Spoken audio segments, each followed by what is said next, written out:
Message received. I'm Jake, and for the longest time I believed marriage was like cement. If you mixed it right and gave it time to set, nothing could crack it. 28 years old, married to Emma for 7 years, and I genuinely thought we were bulletproof. We'd survived everything together, sleeping on air mattresses because we couldn't afford a real bed, eating ramen for weeks when money ran tight, arguments that lasted until dawn. And that time I completely forgot our anniversary because I was pulling double shifts at the warehouse. She forgave me that night, wrapped her arms around me at 2 a.m. and whispered, "We're a team, Jake. Always remember that." Those words became my anchor. Emma was incredible. Sharp-tongued, passionate, the kind of woman who could light up a room just by walking in. She had opinions about everything and wasn't afraid to share them. Meanwhile, I was the quiet type, steady and predictable. She used to call me a rock and said I kept her feet on the ground when her head was in the clouds. For years, I wore that description like a badge of honor, never understanding it also meant I was easy to overlook. But here's what nobody tells you about marriage. Sometimes the person you love most starts treating you like background noise.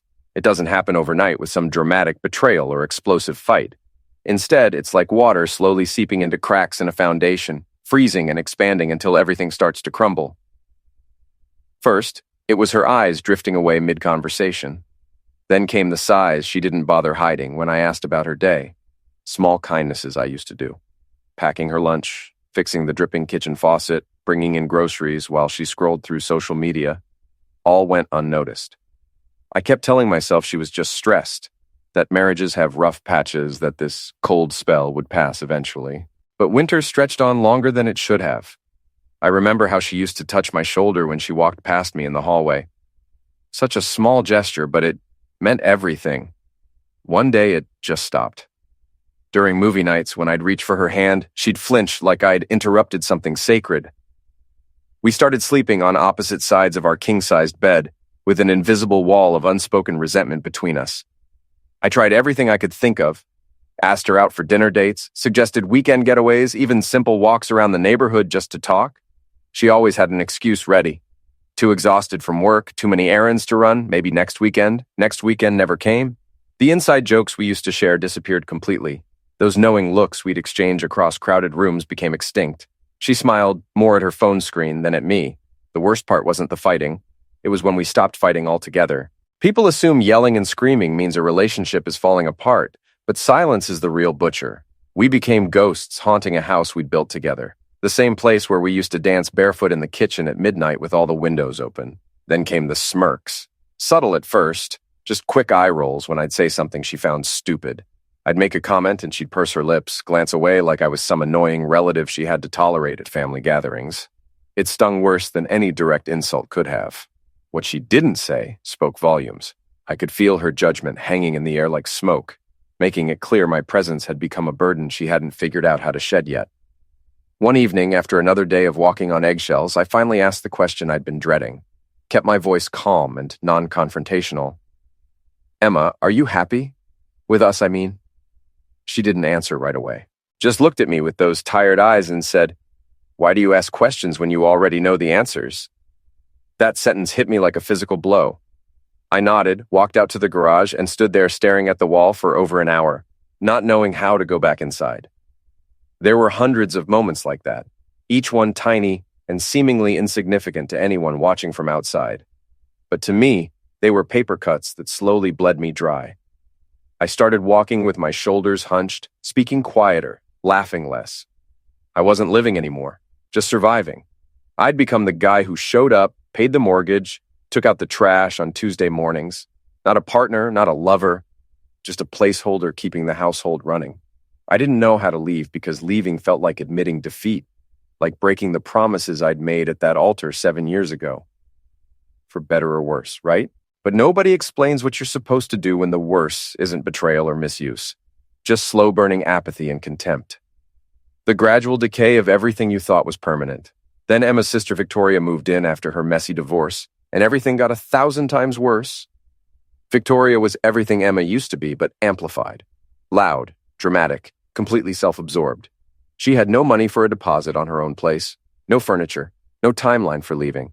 Most importantly, she had a talent for making every conversation revolve around her personal drama. I watched Emma's entire personality shift when Victoria was around. More laughter, more animated conversations, more inside jokes that deliberately excluded me.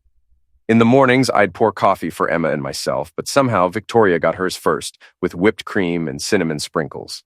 Mine arrived lukewarm, a small signal that I'd dropped another rung on the priority ladder. Victoria took over my home office for her creative projects and yoga sessions.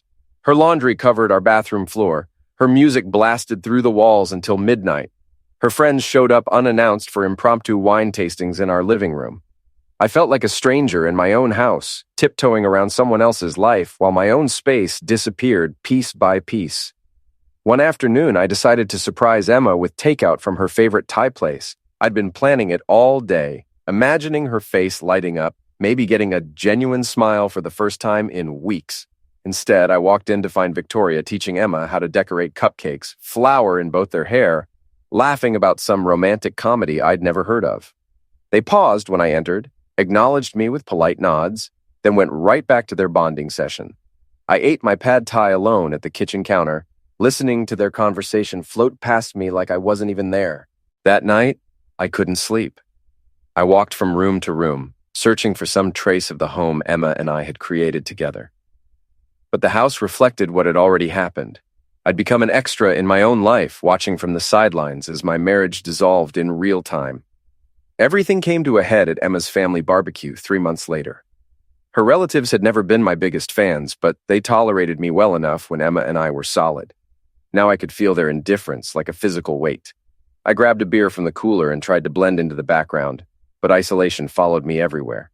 Victoria, already wine-drunk by 2 p.m., spotted me hovering near the grill and called out loudly, "Hey, Jake, don't look so nervous. I promise nobody's going to bite you." The whole picnic table erupted in laughter. I forced a smile and moved closer, hoping to deflect with small talk.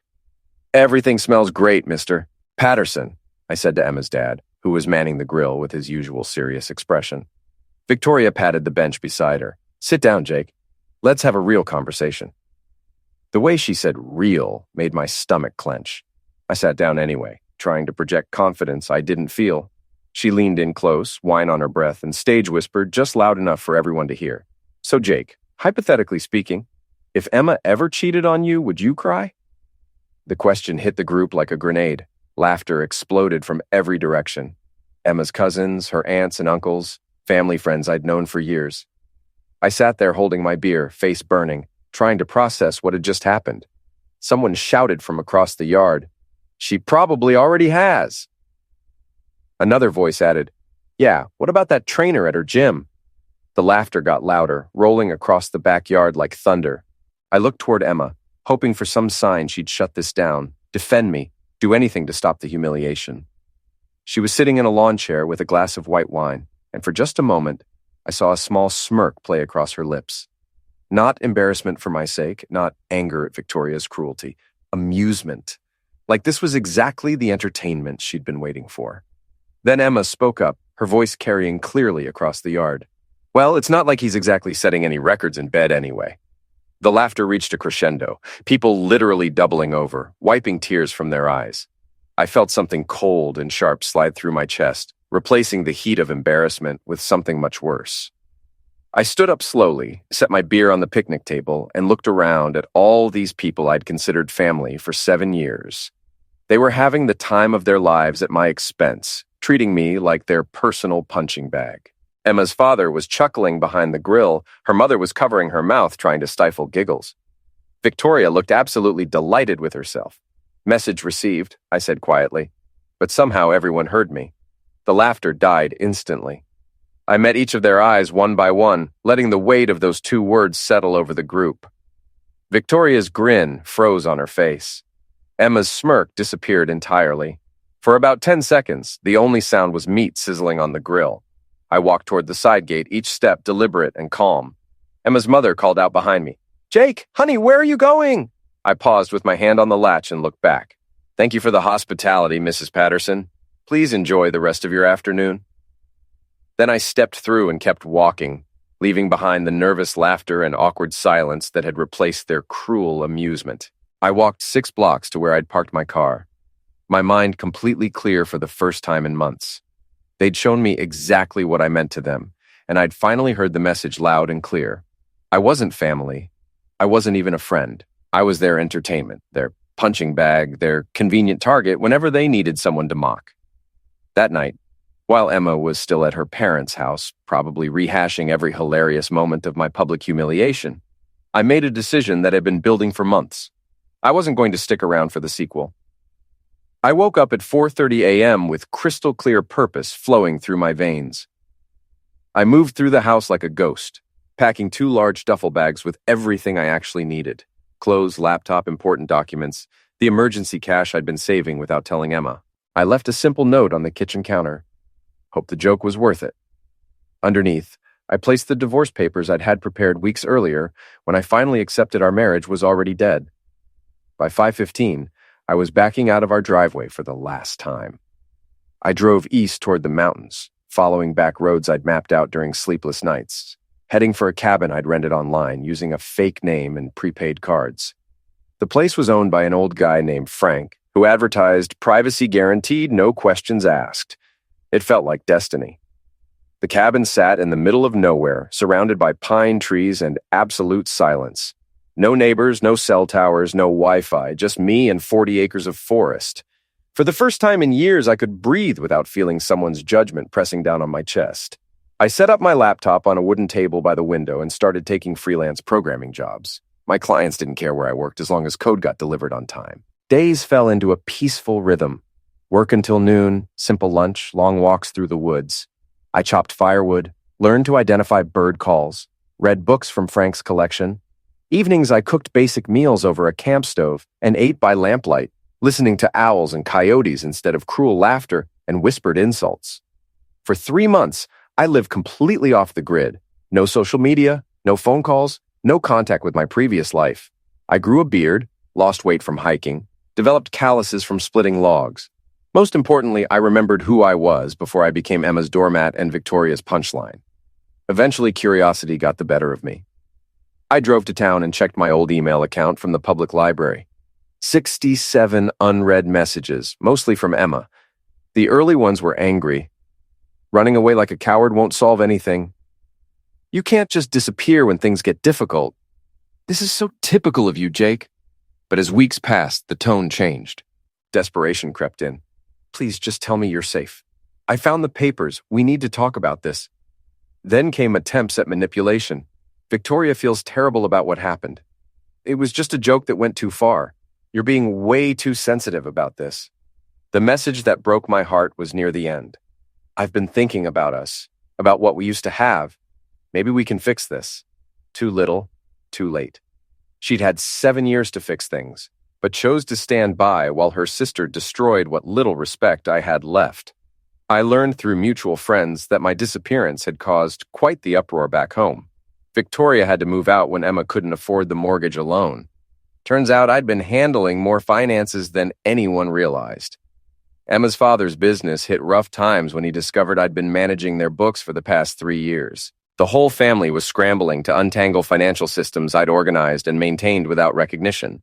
Emma sent increasingly frantic messages begging me to return her calls, to help sort out tax documents, to explain where I'd hidden important paperwork. She sold her car to make mortgage payments, moved into a studio apartment, watched their social circle shrink as people chose sides. Victoria, meanwhile, became persona non grata among their friends. Turns out people don't like being associated with someone who destroys marriages for entertainment. 6 months after I vanished, Emma tracked down my cabin address somehow and showed up unannounced. I found her on my porch in the middle of a rainstorm, soaked to the bone, clutching a folder of signed divorce papers. Her hair was shorter, she'd lost weight, and her eyes held something I hadn't seen in years. Genuine remorse. "Jake," she said, voice barely audible over the rain. "I needed to find you, to say I'm sorry. To tell you face to face that I take full responsibility for destroying the best thing in my life." She held out the folder with shaking hands. "I signed everything. I'm not here to beg you to come back. I'm here because you deserve better than what I gave you, and I needed you to hear me say that." I invited her inside, made coffee. Let her talk. She admitted she'd gotten caught up in Victoria's toxic influence, had started seeing me as boring and predictable instead of steady and reliable. The barbecue incident was her rock-bottom moment. Watching me walk away with such quiet dignity while she sat there smirking made her realize what kind of person she'd become. "I spent 7 years with someone who would have moved mountains for me," she said, tears streaming down her face. "And I threw it away because I thought I was too good for ordinary love. I thought I deserved excitement and drama instead of loyalty and partnership." I listened without interrupting, then quietly told her what I'd learned during my months alone. "Emma, saying sorry is important, but it doesn't undo the damage. You didn't just hurt me that day. You showed me exactly how little I meant to you, for months, maybe years. That barbecue was just the grand finale." She nodded, understanding she wasn't going to get the forgiveness she'd hoped for. We talked for 2 hours about what went wrong, what we'd learned, how we'd both changed. When the rain stopped, she stood to leave. "I know you'll probably never forgive me," she said at the door. "But I hope someday you'll find someone who appreciates what an incredible man you are. You deserved so much better than what I gave you." After she left, I sat on my porch, watching the sun break through the clouds. I felt something I hadn't experienced in years, complete peace with my choices. I wasn't angry anymore, wasn't bitter or resentful. I was just free. A year later, I'm still in these mountains, still working remotely, still chopping my own firewood. I've started dating a park ranger named Lisa who thinks my quiet strength is attractive instead of boring. We take long hikes together, cook simple meals, have conversations that don't require me to compete for attention or approval. Sometimes I think about that barbecue, about the moment everything crystallized for me. Part of me is grateful to Victoria for being so cruel so publicly. It gave me the clarity I needed to save myself. Emma's family inadvertently did me the biggest favor of my life by showing me I deserved better than being their punching bag. The financial devastation back home was even worse than I'd initially heard. Through a mutual friend who stayed in touch, I learned that Emma had to declare bankruptcy within 8 months of my departure. Turns out I'd been quietly managing not just our household finances, but also her father's small construction business and her mother's online boutique. I'd set up their accounting systems, handled their tax preparations, managed their vendor relationships, negotiated their insurance policies. All of this work I'd done for free, family helping family, never asking for recognition or compensation. When I vanished, their entire financial ecosystem collapsed like a house of cards. Emma's father had to hire an expensive accountant who discovered years of disorganized records and missed deductions that cost him thousands in penalties. Her mother's boutique folded completely when she couldn't figure out how to process online orders or manage inventory. The construction business lost 3 major contracts because Mr. Patterson couldn't produce the detailed project timelines and cost analyses I'd been creating behind the scenes. Victoria, meanwhile, had her own reckoning.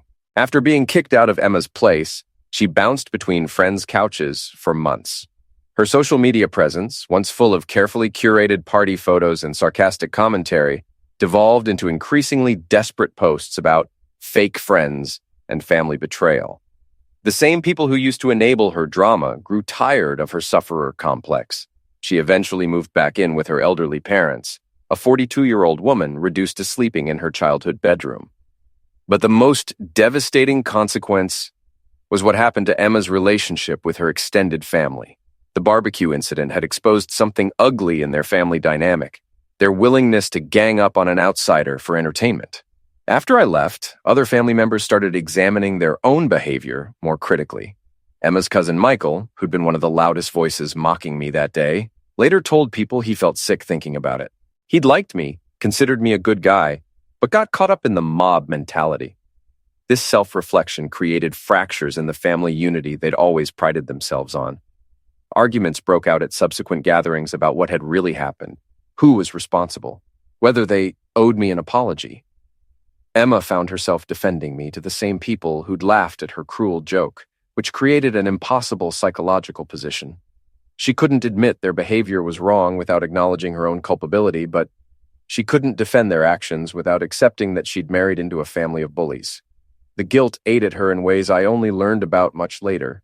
She developed insomnia, lost 15 pounds, started seeing a therapist who helped her understand how she'd been emotionally abusing me through neglect and contempt. The therapist apparently told her that watching someone you claim to love get humiliated without intervening is a form of psychological cruelty. Emma had never thought of herself as cruel before, thoughtless maybe, selfish occasionally, but not deliberately harmful. When we talked at the cabin, she said something I'll never forget. I used to think I was the sufferer in our marriage because I felt bored and overlooked. But now I see I was the hunter.